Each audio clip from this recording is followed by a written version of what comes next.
Una lettera aperta è stata inviata da Mare Amico e un video al Presidente della Repubblica, al Presidente del Consiglio dei Ministri, al Ministro dell'Ambiente, al Ministro della Difesa, al Presidente della Regione Sicilia, all'assessore ambiente della Regione Sicilia, al prefetto di Agrigento, al procuratore capo della Repubblica di Agrigento.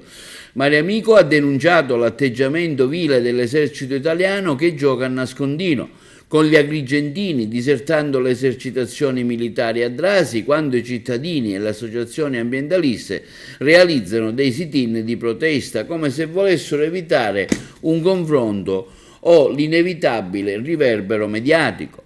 Oltre alla lettera aperta, continua Mare Amico, abbiamo inviato alle autorità anche l'ultima delle decine di interrogazioni parlamentari che negli anni sono state presentate al governo nazionale e al governo siciliano.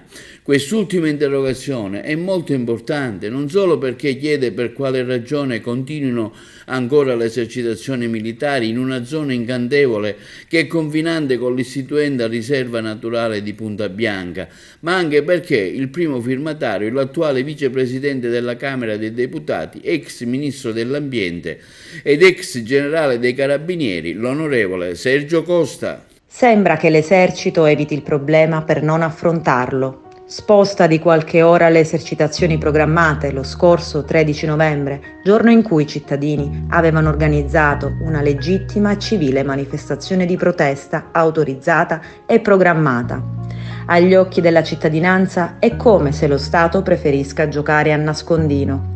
È la terza volta che gli abitanti danno vita a un sit-in per contestare le esercitazioni e i militari non si presentano, quasi a voler evitare un confronto o l'inevitabile riverbero mediatico.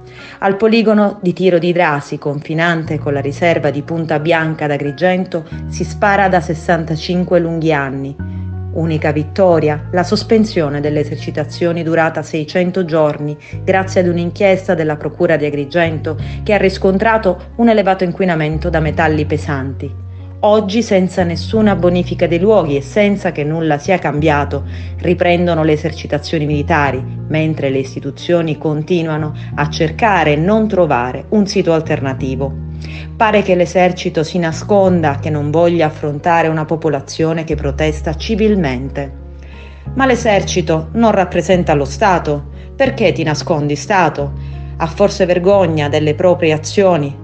Ed in effetti le esercitazioni militari in un luogo incantevole come Punta Bianca sono una vera e propria oscenità dal punto di vista ambientale e naturalistico.